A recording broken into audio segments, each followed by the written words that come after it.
Hi dear friends, ബൈത്തുൽ ഗാർഡനിൻ്റെ പുതിയൊരു വീഡിയോയിലേക്ക് എല്ലാവരെയും സ്വാഗതം ചെയ്യുന്നു. ഇന്ന് ഞാൻ നിങ്ങളോട് ഷെയർ ചെയ്യുന്നത് ഒരു ഫ്ലവറിങ് വീഡിയോ ആണ് കേട്ടോ.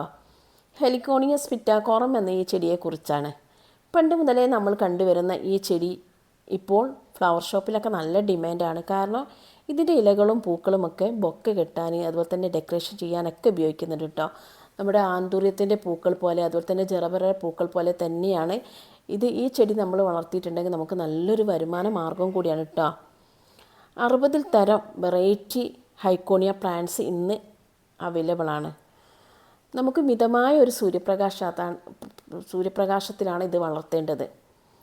നമുക്ക് വളരെ ഈസി ആയിട്ട് വളർത്തിയെടുക്കാൻ പറ്റുന്ന നല്ലൊരു പ്ലാന്റും കൂടിയാണ് കേട്ടോ ഇത് ഒരുപാട് സൺലൈറ്റ് അടിച്ചിട്ടുണ്ടെങ്കിൽ ഇതിൻ്റെ ഇലകൾ ഇതുപോലെ മഞ്ഞ നിറമായി പോകും കേട്ടോ. അപ്പോൾ ഒരു മിതമായ, അതായത് ഒരു അധികം വെയിലില്ലാത്തൊരു സ്ഥലത്ത്, ഒരു 4 മണിക്കൂറൊക്കെ വെയിൽ തട്ടുന്ന സ്ഥലത്ത് നമ്മളത് നട്ടു കൊടുത്താൽ മതി. പിന്നെ ഇതിൻ്റെ ഒരു പ്രത്യേകത എന്ന് പറയുന്നത് ഇതിൻ്റെ പൂക്കൾ 2 മാസത്തേക്ക് വാടാതെ നിൽക്കും കേട്ടോ. അതാണ് ഇതിൻ്റെ ഒരു പ്രത്യേകത. നമുക്ക് ഇതിൻ്റെ ഒരു പൂവ് എടുത്തിട്ട് നമുക്ക് ഒരു ഇൻഡോറിലൊക്കെ കൊണ്ടുപോയി വെക്കുകയാണെങ്കിൽ, ഒരു വെള്ളത്തിലൊക്കെ ഇട്ട് വെക്കുകയാണെങ്കിൽ അത് 2 മാസത്തേക്കൊന്നും വാടിപ്പോകില്ല.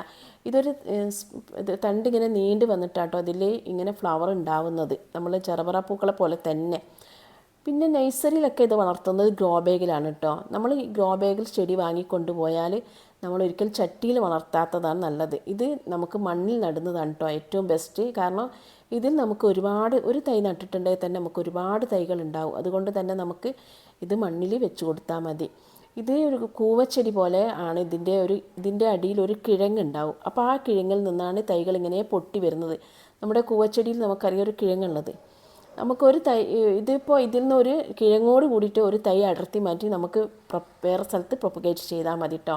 അപ്പോൾ അത് ഈസി ആയിട്ട് നമുക്ക് പ്രൊപ്പഗേറ്റ് ചെയ്യാൻ പറ്റുന്ന നല്ലൊരു പ്ലാന്റ്സും കൂടിയാണ് കേട്ടോ ഇത്.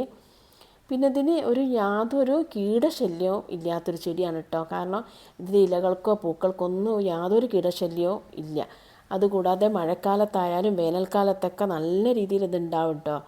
പിന്നെ നമ്മൾ ഒരു ദിവസം ഒന്നും ഇതിന് ഒന്ന് ശ്രദ്ധിച്ചിട്ടില്ലെങ്കിൽ, ഇപ്പോൾ വീട്ടിൽ നമ്മൾ പിന്നെ സിറ്റ് ഔട്ടിൻ്റെ താഴത്തൊക്കെ വളർത്തുകയാണെങ്കിൽ തന്നെ നമ്മൾ ഒന്ന് ശ്രദ്ധിച്ചില്ലെങ്കിൽ ഇത് നല്ല രീതിയിൽ നമുക്ക് ഉണ്ടാവും.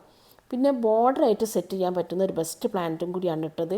ഇത് മഞ്ഞ കളറുള്ളത് നമുക്ക് ഒരുപോലെ വെച്ച് കൊടുക്കുക. അതുപോലെ തന്നെ റെഡ് കളറുള്ള ഈ ചെടി നമുക്ക് ഒരുപോലെ വെച്ച് കൊടുത്തിട്ടുണ്ടെങ്കിൽ ബോർഡറായിട്ടൊക്കെ സെറ്റ് ചെയ്യാൻ പറ്റുന്ന നല്ലൊരു പ്ലാന്റ്സും കൂടിയാണ് കേട്ടോ. ഞാൻ എപ്പോഴും പറയും പോലെ എൻ്റെ വീഡിയോ, ഞാൻ ഏതെങ്കിലും ചെടിയെക്കുറിച്ച് നിങ്ങൾക്ക് അറിയണമെങ്കിൽ, അതിൻ്റെ കെയറിങ്ങും കാര്യങ്ങളൊക്കെ അറിയണമെങ്കിൽ ഏത് പ്ലാന്റ്സാണെന്ന് പറഞ്ഞാൽ അടുത്ത വീഡിയോ ഞാനത് ചെയ്യുന്നതായിരിക്കും. പിന്നെ ഇതിൻ്റെ ഒരു ഫ്ലവർ പിന്നെ കാണുമ്പോൾ, അതായത് ബേർഡ് ഓഫ് പാരഡൈസ് എന്നും കൂടി ഇതിനൊരു പേരുണ്ട് കേട്ടോ. ഇതിൻ്റെ പൂക്കളെ കാണുമ്പോൾ പക്ഷി പറക്കുന്ന പോലെ തോന്നുന്നത് കൊണ്ടായിരിക്കും ഇതിന് ആ ഒരു പേരും കൂടി വന്നിട്ടുള്ളത്.